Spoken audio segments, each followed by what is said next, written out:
Hello and welcome to the Room to Talk podcast with me, Sean Massey. Today I'm joined by Thomas Lever, MBE, and Leslie Lever. Today we're going to be talking about our time working with the group. So Tommy, as project manager for the group, what does that entail for you on a day-to-day basis? Well, the group has basically about 6 strands to it at the moment. One of them is we have a sewing group, a line dancing group, allotment group. We make films, documentaries. We have social events, trips out, obviously the podcast, and numerous other things we do. So my job as a project manager is to make sure that we have funding for all these projects, and also to make sure on a daily basis that everything's fine with the projects, everybody's happy what they're doing, people who come to them events are happy, people who attend the projects are happy. So really it's just keeping everything going, which is sometimes quite stressful in terms of trying to get all the funding and making sure these projects are running to the potential, really. So Leslie, as Yeah. a project assistant like myself, it's quite a broad term. I work with the admin, film media, stuff like that. What does the project assistant role entail for you? My job role is more or less to oversee, like Tommy said, he makes sure everything goes to plan, and then I make sure that everything in place just goes smoothly. I assist in the line dancing when needed. I assist on the allotments. Also been in the plays when it's been on the Lowry. I do cooking with young people, older people. Just about everything really. I do the food safety, make sure the food diary is filled in every day in case the council come. We did get a level 5 last time for the group, so that was really fantastic. So it's all non-stop, really, isn't it? So I do have a couple of questions here from some of our volunteers and members. So we're just going to run through them and answer them between us. So Norma High, who attends our sewing classes, has asked us, was it easier to adapt the facilities for sewing during the COVID time? It wasn't easy. Obviously, we're lucky that we've got a couple of rooms where we're based in St Aidan's Church, so obviously the room that we used officially for the sewing group was then moved to the church hall, as I call it, which is a massive big room, so we were able to spread out the tables that the people were working on in the sewing group. So basically we spread everything out just to keep in line with the government rules. So it wasn't too bad really. Obviously, because we're not used to not shaking people's hands and hugging, that was hard to get used to. But something probably we've got to live with now. I think this COVID's going to be with us for a while, so we've just got to get used to that. But yeah, we've adapted okay, I suppose, really. Yeah, it's just changing your social outlook, isn't it? You know, you got to know who you can and can't touch, you know, who's in your bubble, who can you kiss, hug. Well, I think you just got to be careful with anybody, even family as well. It's you know, you can't just say you got to be careful who you hug. I think it's just that with everybody. It's the same. Your family as well can carry COVID and have COVID. So I think it's just everybody in general, really. Yeah. Elaine Call has asked us, how long has the group been going for? Well, the group was established in 2004, so we've been going approximately now just 17 years. Next July next year, we've been going for 18 years. It's a very long time then. A very long time. So Dorothy Barrow has asked, when did the allotment start and will there be more groups going on next year? The allotment started in 2006, and we, even though there's a list to have an allotment, we were quite lucky because Tommy approached the council and said that we do want to work with the community. And one of our young people once asked, did a potato come from a cow? So we were really shocked with that. So we thought, right, we'll get this young girl on the allotments with a mother. And from there, they came on and did quite a lot of work on the allotments. I think you're right there, Leslie. That's what did happen. But the other thing is when I was filming once on there, a lot of the young people, when I said to them we're meeting made allotments, didn't know what an allotment was. And I was a bit surprised that a lot of these people in Kersal who pass the allotments regularly and go to school hadn't had a clue what it was or what was done on there. So that was the other reason why we got the plot, is to educate of our young people in this area about the allotments, and obviously try and get them on there, working on. Everybody should know about the allotments. It's one of the main things in Kersal, one of the main buildings in the area, or should I say sites. So really, anybody living in Kersal should really know what we've got. Well, it's interesting saying that, actually, because obviously myself, I was one of them young people. I've been around since we started on the allotments, and I've seen it there myself. I knew it was there, but I never knew what it was. I've seen the sign, allotments, but beyond that, I never knew what an allotment was. I never knew it was on there growing veg. I didn't know that was a thing. Well, didn't you think, to yourself at one point, did you not fancy finding out what it actually was? As a young person, not particular, it was just one of them. It's something in the area. You just think, it's there. And, like all the other buildings in the area. Didn't know what the race course was. Wasn't interested in it, but obviously now I know it was a race course. I think Kersal's got a lot of history, and I think really a lot of our the young people, not just young people, I think a lot of people in the area that live in the area need to find out about the area. There's a lot of history. Like I say, the racecourse hotel, there was a racecourse just beyond that. We've also got, like I say, the allotments. That's got a lot of history. There's quite a lot of history in Kersal, but like I say, it's just sometimes going that extra mile to find out about where you live. Yeah, absolutely. Well, I used to pass the allotments every day when I used to work at Albion High in the kitchen, and the plot was run by my Uncle Leslie. I used to wave to him, and he used to shout me over, and he used to grow lovely grapes and strawberries. But unfortunately, he passed away. So when we first applied for an allotment, we got offered another one, and then it wasn't suitable. So from there, we got offered the one which was my uncle's. So I thought that was really, really good in a way, so that we're looking after it for him. But to be honest, to the listeners out there, it's been a lot of hard work to get the allotment to the standard we've got it today. And I'd like to thank really all those young people and volunteers over the years that have worked hard to get it to that standard. And I still like to appreciate the people that are working on there now. So it's been a lot of hard work, graft, blood, sweat and tears to get it the way it is. But I like to think the people that have worked on that over the years have got something out of it themselves. Well, following on from that, like I say, I was one of the young people who originally started on it, and I have seen the drastic change on there over the 15 years. When we first got the plot, the weeds were taller than me, and just going on there now and seeing it, most people just think it came like that, but it didn't. There is 16, 15 years of work put into that, and it's amazing what has come around of it. Well, a good thing, like I said, we've had to keep it to that standard because of also the groups we work with in the area. We work with quite a few groups, so we've got to keep it at that standard, really, so it's also accessible for everybody that we work with, really. Yeah. So Helen Didlick has asked us, what is a podcast?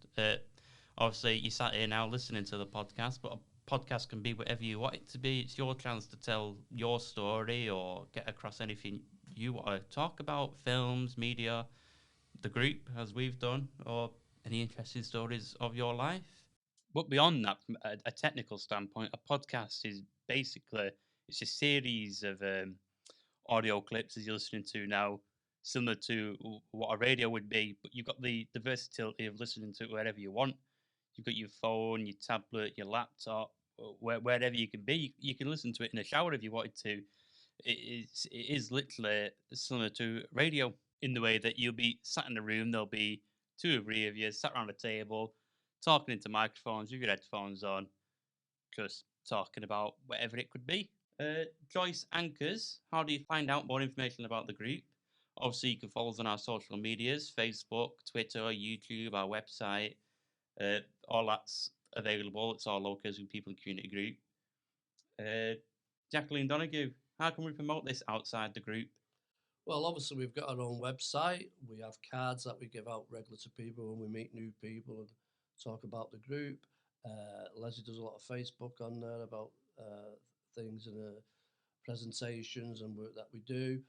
Word of mouth, we advertise. I think there's not many people who don't know us in Kersal, but we do our best to promote the group in many ways as we can, really. So, Thomas, I've got a question here from Annie Wallace. When did you meet Leslie? Oh God, you're going back a long time now. Leslie was 16 and I was 21 when I met her. But apparently, Leslie said, "You said I met you on a bus, but I can't remember that, Leslie."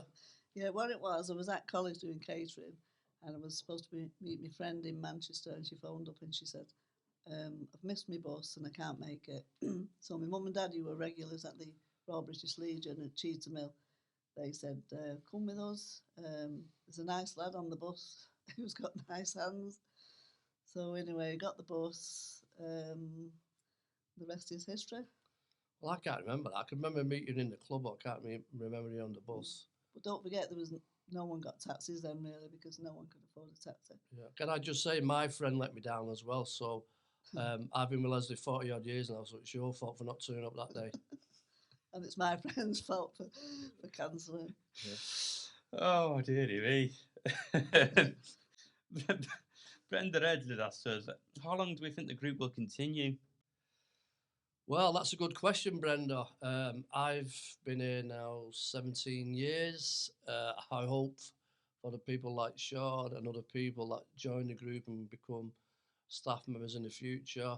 I hope it's going way beyond that. I don't think you can actually put your finger on that. It's one of them.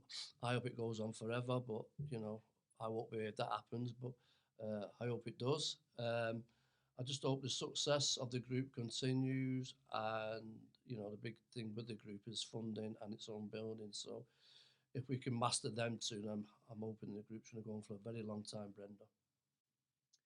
Joyce Smith has asked, how long have I been here? Well, I am now 26. I've been here since I was around 8 or 9 years old. I remember my first outing with the group was Laser Quest. Great day on the way on the minibus, park up right outside, and I throw up all over the bus, all over Leslie. And then I just go home and leave Leslie to clean it up. I thought, that's it for me, I'm not coming back. But no, I'm still here. It's been quite a long time now. Can't get rid of me. Yeah, I remember when you first come, Sean. You was 8 years old. I think that's the why the group is successful, is maintaining that link or continuation with young people like yourself. Mike's another one who was here since he was 6. Um, Obviously, I like to think the group's doing it something right if you people are still with us. But that's what we like to do. We like to train people up, especially when they're young. And if they decide they still want to continue with the group, that's fantastic, because there is opportunities within the group, not just jobs, but I also feel that there's skills they can learn that they may want to move on and do somewhere else. So yeah, you're a good example of how the group's working, Sean. Outside of gaining skills, qualifications, jobs, at the end of the day, to me, the group is a family. I've been here for many years now, and I see Leslie's my own mother. I had a hard childhood, so it's nice to have someone I can call mum at the end of the day. Don't start telling me I've got another son now. You're telling me a bit late in life now, aren't you? I've got enough sons as it is without any more. I just like to think that people feel like what you've just said. And I just hope we can continue with that sort of theme throughout the group over the next few years, that people feel like that when you come here. Helen Foster has asked us, are we planning to have any more groups at night? Well, before the COVID, we was doing regular cooking sessions with food safety. We did the play, keep calm and carry on, which was took us a couple of nights a week, and it took a couple of months to produce. So in the COVID, everything did slow down, but we are going to get the cooking back. Annie keeps on saying she wants to learn young people how to sew and knit, so that would be good as an evening class. We have started the line dancing class again, which is great. So hopefully, but the problem is it's the availability of the building, because the church is used by other groups. So we'll just have to see. Yeah, well, at the moment as well, as some of you may know, we are working on our radio play about the play, keep calm, carry on. So that's going to be a long process of a couple of months, getting people in, recording voices. There are going to be nightly sessions. as Leslie said, we plan to have cooking sessions with the young people, sewing sessions with the young people, maybe a line dancing session with the young people. There is lots to do, but it is availability of the building. Yeah, it's availability of the building, it's also funding, and it's also planning them sessions with everything else that's going on. Obviously, the lead up to Christmas now, we've got a lot of things coming up, like the film, the documentary, The Darker Days with Brighter Future, that's coming up soon, how the group started. Obviously, we've got the radio play to do. We've got the Christmas pantomime. Hopefully, the staff do as well. So there's quite a lot of stuff to get in there before Christmas. But the radio play is going to be a massive piece of work in terms of how it all comes together, getting everybody available for them sessions, finding new cast members, because obviously we've lost some of our previous cast, which was sad due to the COVID, etc. So we've got to replace them. So yeah, it's going to be hard, but hopefully the end result will be the one we want, really. So you've been doing this job now for 17 years. Is there any project that you've not done that you'd love to do? Well, like I say, Keep Calm Canyon's been a big part of my life because it's the first time, not just me, but quite a lot of people ever did live theatre. But the problem we've had, even though we've done it all the years, we never actually recorded it. We tried it once and it failed. So what I like to do is to do the film, which we can then put it to bed, because obviously we're losing quite a few of our original cast, which is sad, and I just wish we would have filmed it years ago. But it'd be nice to film it because it gives more time with the special effects and location and stuff like that. It'd be good to film it and put that to bed, but again, that'll take a lot of planning. So that's something I've liked to have done before I retired, really. Yeah. Same question to you, Leslie. Is there any project that you'd like to do?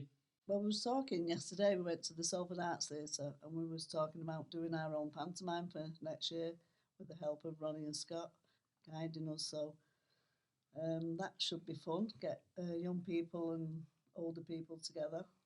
So we've never done that before. So No, that was something we discussed yesterday. We tried to do it before the COVID, and we were just putting things in place, and the COVID come. But it'd be great to work with the Salford Arts Theatre because we've never done it. Obviously we need some guidance. So if we could work alongside them guys next year, should I say, and to do our own pantomime, it might give us a bit of experience, and in the future where we can do our own. Really, well, that'd be good if we can do that. Oh no, it won't. Oh yes, Yes, it will. Yeah. Well, is there anything else that you'd like to discuss? Well, let's discuss to you because Oh. you're a young man that started when you were 8. You've gone right through the system, and now you're got a full-time job with us. So how do you feel it's gone for you? Well, it, as you can imagine, it's been amazing for me, really. Like I say, I had quite a rough childhood, rough home life, and then for me, it was an escape. It was a great place to come every week, and growing up and volunteering, helping out, it just showed me what I wanted to do in life, really. And now being here working, it's like a dream come true, I suppose you could say. Yeah, do you get a job satisfaction when you go home and think you've achieved it? Absolutely, absolutely. Yeah. Tommy wears you out, doesn't he, Sean? Yeah. He does. Can you Yes. just can you just do this? Wow. You'll be juggling a couple of books and with 3 computers on using your feet, and he's like, "Well, why you got another foot available? Can you just also do this email?" I know.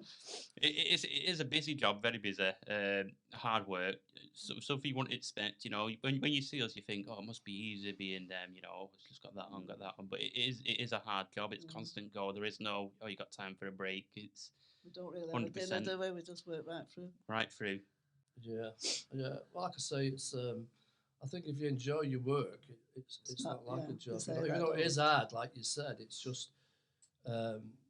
It's not a 9 to 5 job where you might, like today we're doing podcasts. In a bit we're going to be on allotments. Tomorrow we've got line dancing. We'll be editing on tomorrow, Friday. So it's one of them where you're constantly on the go, but you're constantly doing something you enjoy doing. Yeah, I've never woke up once in this job and thought, "Oh, bloody hell, I've got to go in."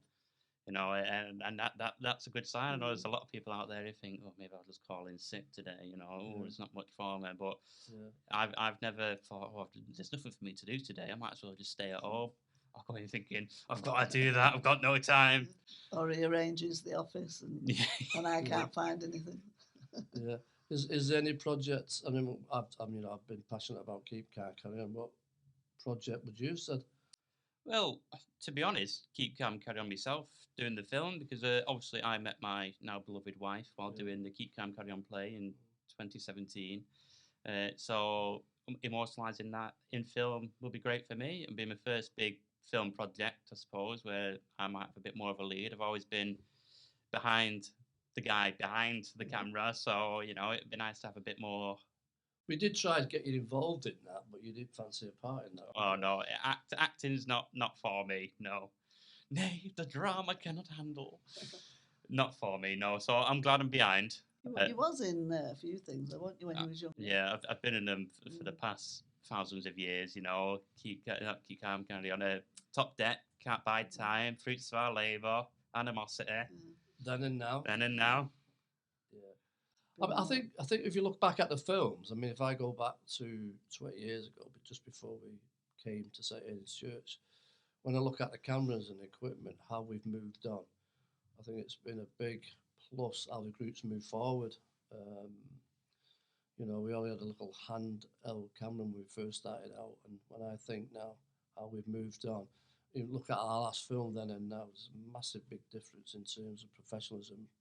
Yeah, absolutely. I've seen the first camera we've used, and it was the sort of thing you'd take on a family trip to Barcelona. It's not something you'd make a proper film with. There was no microphone equipment, and now there's booms flying over your head and a big camera over there with 6 different tripods. It has been a large leap. It's been amazing. Well, let's hope it continues, and let's hope the group carries going forward, and hopefully we achieve what we want to achieve the next few years, and hopefully we make some more films, we get more people involved with the group, and hopefully this continues forever. Yeah, here's hoping. Well, thank you both for joining me. We will no doubt be back soon with more podcasts. Stay tuned. Ta-ra.